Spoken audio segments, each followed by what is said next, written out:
ಸಚಿವ ಪ್ರಿಯಾಂಕ್ ಖರ್ಗೆ ವಿರುದ್ಧ ಬಿಜೆಪಿ ದೂರು ಹಿನ್ನೆಲೆ ರಾಜ್ಯಪಾಲ ಗೆಹ್ಲೋಟ್ರಿಂದ ರಾಜ್ಯ ಸರ್ಕಾರಕ್ಕೆ ಪತ್ರ ಬರೆಯಲಾಗಿದೆ. ದೂರಿನ ಹಿನ್ನೆಲೆಯಲ್ಲಿ ವಿವರಣೆ ಕೇಳಿದ್ದಾರೆ ರಾಜ್ಯಪಾಲರು. ಕೆಐಎಡಿಬಿಯಿಂದ ಸಿದ್ಧಾರ್ಥ ಟ್ರಸ್ಟ್ಗೆ ಸಿಎ ನಿವೇಶನ ಹಂಚಿಕೆ ವಿಚಾರ ಸಿಎ ಸೈಟ್ ಪ್ರಭಾವ ಬಳಸಿ ಹಂಚಿಕೆ ಅಂತ ನೀಡಲಾಗಿತ್ತು ದೂರು. ಈ ದೂರಿಗೆ ಸಂಬಂಧಿಸಿ ಸರ್ಕಾರದ ಮುಖ್ಯ ಕಾರ್ಯದರ್ಶಿಗೆ ಗವರ್ನರ್ ಪತ್ರವನ್ನು ಬರೆದಿದ್ದಾರೆ. ಮತ್ತೆ ಇಲ್ಲಿ ರಾಜ್ಯಪಾಲರು ವರ್ಸಸ್ ಸರ್ಕಾರ ಅನ್ನುವಂತ ರೀತಿ, ಯಾಕಂದ್ರೆ ಈಗಾಗಲೇ ಕಾಂಗ್ರೆಸ್ನವರು ಬೇರೆ ವಿಚಾರಗಳು ರಾಜ್ಯಪಾಲರ ಮುಂದೆನೇ ಇದ್ರೂ ಕ್ರಮ ಕೈಗೊಳ್ತಾ ಇಲ್ಲ. ಆದ್ರೆ ಕಾಂಗ್ರೆಸ್ ಅಂತ ಬಂದಾಗ ಹೆಚ್ಚಿನ ರೀತಿಯಾದಂತ ಮುತುವರ್ಜಿಯನ್ನು ವಹಿಸ್ತಾ ಇದ್ದಾರೆ ಅಂತ ಆರೋಪಿಸ್ತಾ ಇದ್ದಾರೆ. ಇದರ ಬೆನ್ನಲ್ಲೇ ಸಚಿವ ಪ್ರಿಯಾಂಕ್ ಖರ್ಗೆಯ ವಿರುದ್ಧ ಬಿಜೆಪಿ ದೂರು ನೀಡಿತ್ತು. ಇದೀಗ ರಾಜ್ಯಪಾಲ ಗೆಹ್ಲೋಟ್ರಿಂದ ರಾಜ್ಯ ಸರ್ಕಾರಕ್ಕೆ ಪತ್ರವನ್ನ ಬರೆಯಲಾಗಿದೆ. ಬಿಜೆಪಿಯವರು ದೂರು ನೀಡಿದ್ರು, ಆ ಕಾರಣಕ್ಕಾಗಿ ವಿವರಣೆ ಕೊಡಿ ಅಂತ ರಾಜ್ಯಪಾಲರು ಪತ್ರವನ್ನ ಬರೆದಿದ್ದಾರೆ.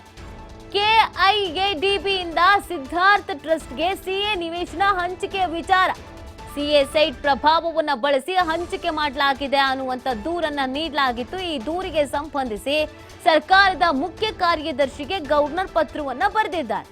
ಇದಕ್ಕೆ ಉತ್ತರವನ್ನ ಕೊಡಬೇಕು ಅನ್ನುವಂತ ಪತ್ರವನ್ನ ಬರೆಯಲಾಗಿದೆ.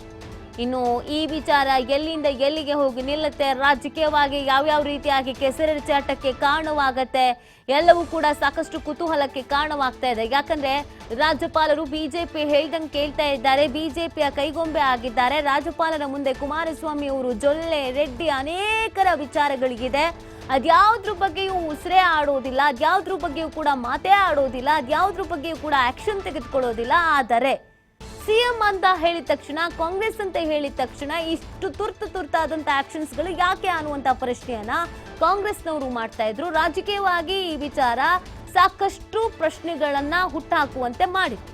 ಇದರ ಬೆನ್ನಲ್ಲೇ ಇದೀಗ ಪತ್ರವನ್ನ ಬರೆದಿರೋದು ಸರ್ಕಾರಕ್ಕೆ. ಸಚಿವ ಪ್ರಿಯಾಂಕ್ ಖರ್ಗೆ ವಿರುದ್ಧ ಬಿಜೆಪಿ ಏನ್ ದೂರು ನೀಡಿತು, ಆ ದೂರಿಗೆ ಸಂಬಂಧಪಟ್ಟಂತೆಗೆ ಸಂಪೂರ್ಣವಾದ ವಿವರಣೆ ಬೇಕು, ಪ್ರತಿಕ್ರಿಯೆ ಬೇಕು ಅಂತ ಪತ್ರವನ್ನ ಬರೆದಿದ್ದಾರೆ ರಾಜ್ಯಪಾಲರು.